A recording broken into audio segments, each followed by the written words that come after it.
اللہ تمہارا انتظار ضائع نہیں کرے گا۔ زندگی کی راہوں میں ہم سب کبھی نہ کبھی ایسی صورتحال سے گزرتے ہیں جہاں ہمیں صبر اور انتظار کی ضرورت ہوتی ہے۔ ایسا لگتا ہے جیسے ہمارے اعمال اور دعائیں زمین پر پڑی ہوئی ہیں اور کوئی بھی ان کا جواب دینے والا نہیں۔ لیکن اس وقت کو یاد رکھنا چاہیے جب اللہ انسان کی رضا اور ہدایت کے منتظر ہوتے ہیں، وہ کبھی بھی کسی کا انتظار ضائع نہیں کرتا اور نہ ہی اسے کبھی ضائع ہونے دے گا۔ اللہ تعالیٰ کی رحمت اور انصافی سے بھرپور حکمت ہمیشہ ہمارے ساتھ ہوتی ہے، چاہے ہم اس کا فوراً سے ادراک نہ کر پائیں۔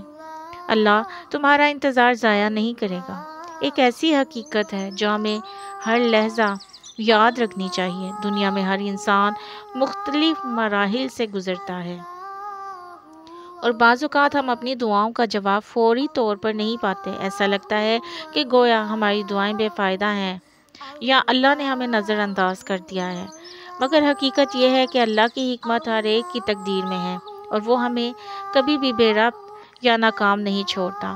اللہ کی طرف سے انتظار اور صبر کی حالت میں ایک خاص فائدہ ہوتا ہے۔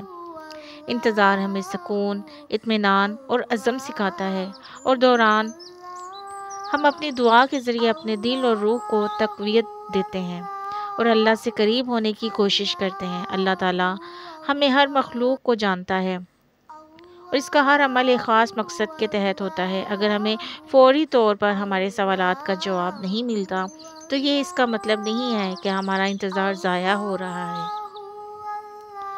بلکہ یہ ہماری روح کی تکمیل، ہمارے ایمان کی آزمائش اور ہمارے صبر کی مضبوطی کا ذریعہ بن جاتا ہے۔ اللہ کے وعدے سچے ہیں اور وہ اپنے وعدوں میں کبھی بھی خیانت نہیں کرتا۔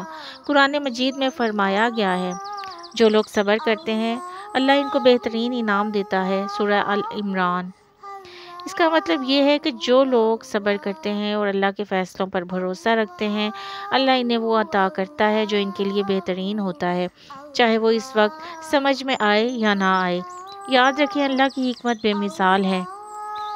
ہم جب دعا کرتے ہیں یا اللہ سے کسی چیز کی درخواست کرتے ہیں تو ہمارے دل کی خواہشوں کا پورا ہونا صرف اس وقت ممکن ہے جب وہ ہمارے لیے بہترین ہو۔ کبھی کبھار ہم جو چیز چاہتے ہیں وہ ہمارے لیے نقصان دہ ہو سکتی ہے اور اللہ ہمیں اس سے بچانے کے لیے اپنی حکمت سے ہماری دعاؤں کا جواب کچھ وقت کے بعد دیتا ہے۔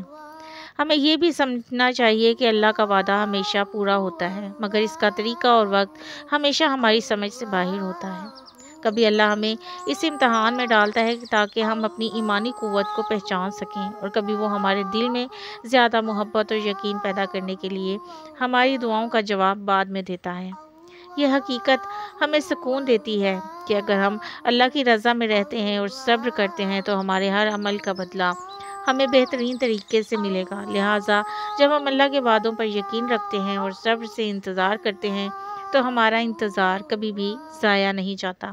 اللہ کا ہر فیصلہ ہمارے لیے بہترین ہوتا ہے اور وہ کبھی بھی اپنے بندے کو بے یار و مددگار نہیں چھوڑتا۔